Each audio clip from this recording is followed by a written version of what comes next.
Hey there, welcome to the channel. I'm Jordan Berghoff. Thank you for joining me. If you're new here, that's cool. So am I. This is my very first video. This is my brand new channel.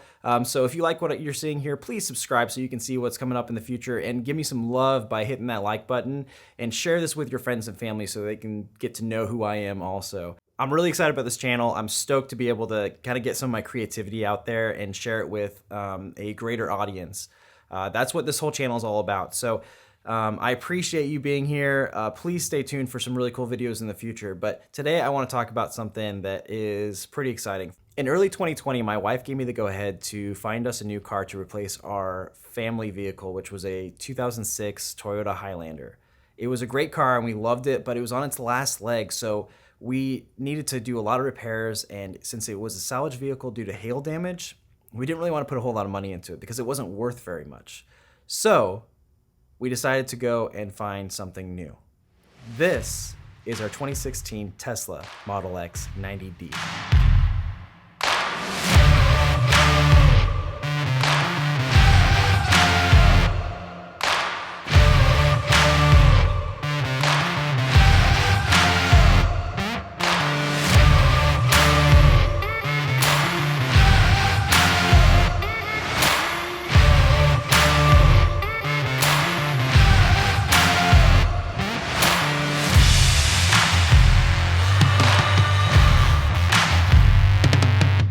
So a little backstory here. In 2019, we actually bought a Tesla Model 3 to be the replacement for the 2006 Highlander. However, at that time, we were a family of 4. Then we became a family of 5, and we realized pretty quickly that a Model 3 was not going to fit 3 car seats in the back. When we realized that we needed a bigger vehicle, we decided that we wanted to go back to an SUV, about the same size as a Toyota Highlander, something like that. That wasn't too big, but also wasn't too small, had plenty of room for cargo and the kids. And since we already had a Tesla, we really didn't want to get anything else. We loved our Model 3 and we really wanted to continue that and get something bigger. We wanted to get maybe a Model Y or something that would just fit us really well. I started fantasizing about getting a Tesla Model X, but I knew that it was way out of our budget, way out of our price range, and it just wasn't going to be something that was going to be doable for us because they're really expensive. Then I realized that Tesla sells Model X's at a really good price on their used inventory site.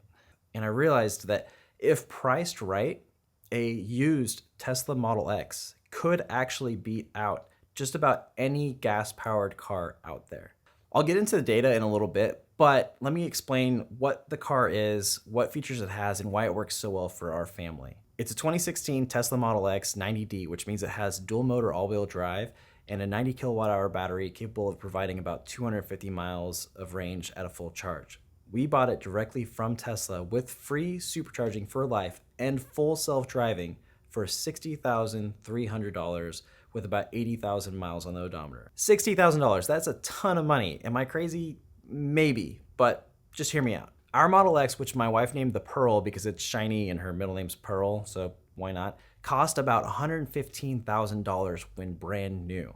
That means that we got a Model X in really good condition directly from Tesla for about 50% of its original price. You still think I'm crazy? Well, okay, fine. Let's take a look at it. Our Model X came from Tesla with full self-driving. That's a $10,000 upgrade. It also came with free supercharging for life. That means that if we ever need to go on a road trip, we don't pay anything to charge the car.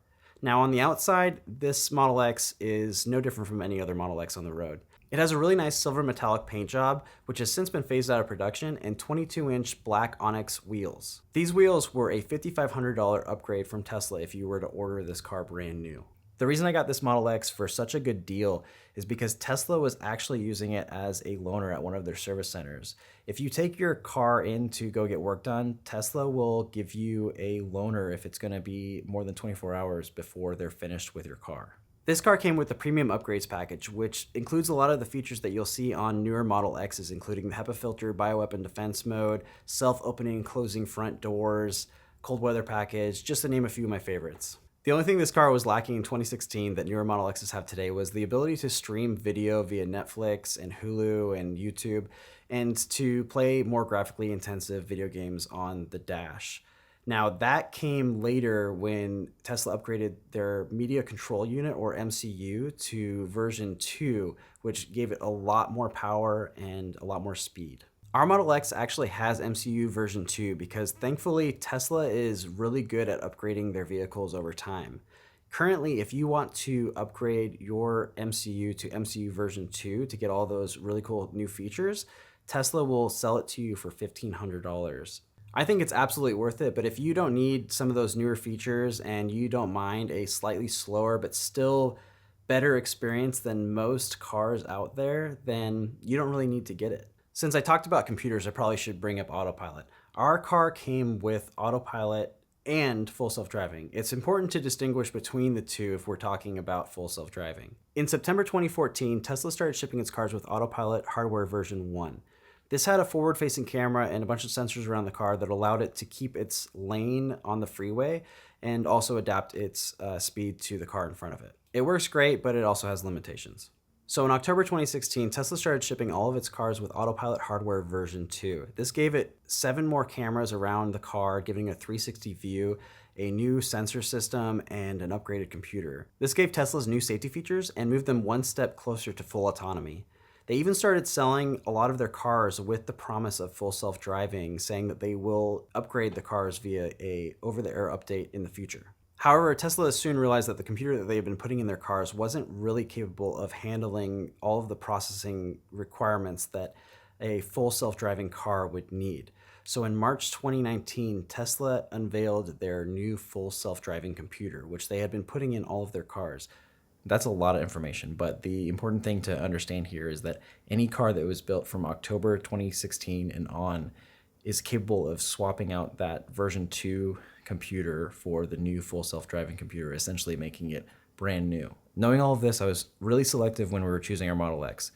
Our car was manufactured in a time frame that I like to call the sweet spot. It's between October 2016 and January 1st, 2017. This is when Tesla was still offering free supercharging for all of its Model X's and Model S's, but they were also installing Autopilot version 2, which is upgradable to version 3 when you swap out the full self-driving computer. Not only did that mean that I was never gonna have to pay for supercharging, but I also was getting a car that was 99% as good as any car out there. Sure, the car doesn't have some of the new upgrades to the drivetrain and the suspension that the newer Model X's have, but for the most part, this car is just as good functionally as any Model X that is on the road. All right, so looking at the interior, it's leather, Alcantara, and carbon fiber accents, leather seats.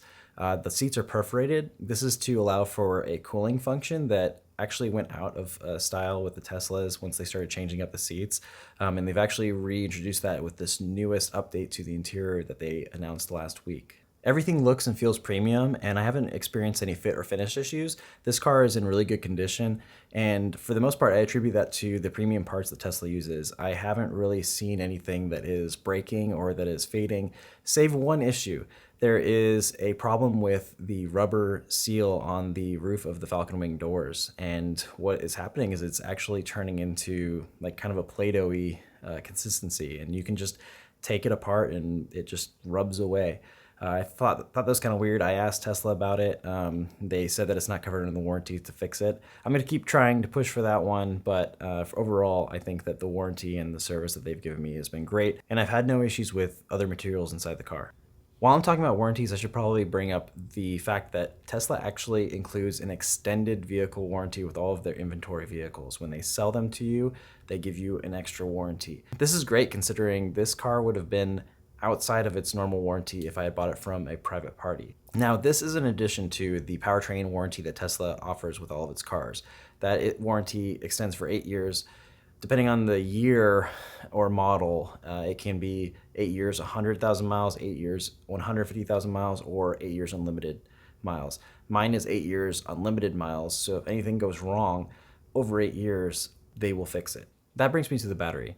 This car is 4 years old with nearly 91,000 miles on it, and the battery has to be degrading, right?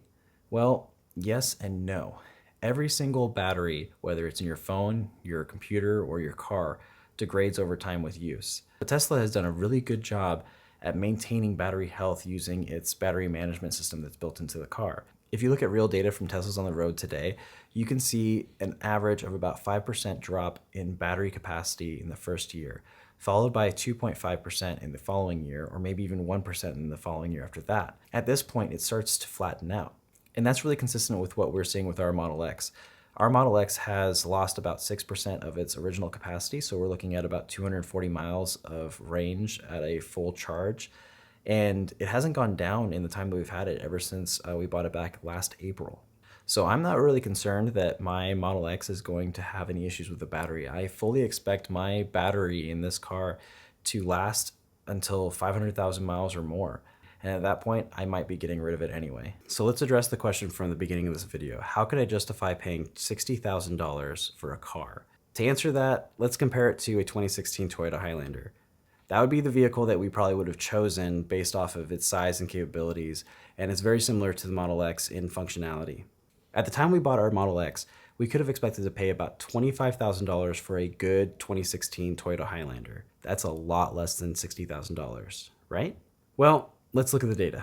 Some of the main savings that come from owning an electric vehicle are fuel savings and maintenance costs. Let's take a look at fuel really quick. To compare the cars, I'm going to go over the cost of fuel and electricity in my area in the central coast of California, in addition to the national average. So a disclaimer here, we don't actually pay for electricity at our house. We rent and utilities are included with our rent, so that's great. But if we were to pay for electricity, we would see an average of about 15.59 cents per kilowatt hour in our area, which is about 15% higher than the national average of 13.19 cents per kilowatt hour. So considering the cost of electricity, we could expect to pay $118 a month in our local area and about $100 a month for the national average. And this is where things get a little complicated because we generally charge our Tesla at night, so that means that we would be charging during off-peak times. So in my area, off-peak charging is about 6 cents per kilowatt hour versus the national average of 5 cents per kilowatt hour. Now, if you're being smart about your charging and only charging during off-peak times, you can expect to pay about $20 a month to charge your car. Let's compare that to a Toyota Highlander. A 2016 Toyota Highlander has a combined fuel economy of about 20 miles per gallon. If you consider the national average of $2.40 per gallon of gas, you're looking at $180 a month in the cost of fuel alone. That's about $260 in my local area where gas costs $3.50 on average. That's a lot of money, so I'm getting about $2,800 a year in fuel savings alone. Like I mentioned earlier, I don't pay for supercharging, but if I did, I would only expect to pay about $10 to $15 for every 300 miles that I have to go versus $40 to $50 for a tank of gas. Okay, so what about maintenance? Electric vehicles in general don't require much maintenance because they have fewer moving parts and a less complex mechanical system. Because of that, I don't really need to deal with a lot of the maintenance requirements that you have with an internal combustion engine. You don't have any oil changes, you don't have belts to replace. The car just works the way it's supposed to because it is essentially maintenance free. In fact, Tesla doesn't recommend any sort of maintenance schedule. They just recommend that you check the brake fluid and the battery fluid levels to make sure that everything is working properly.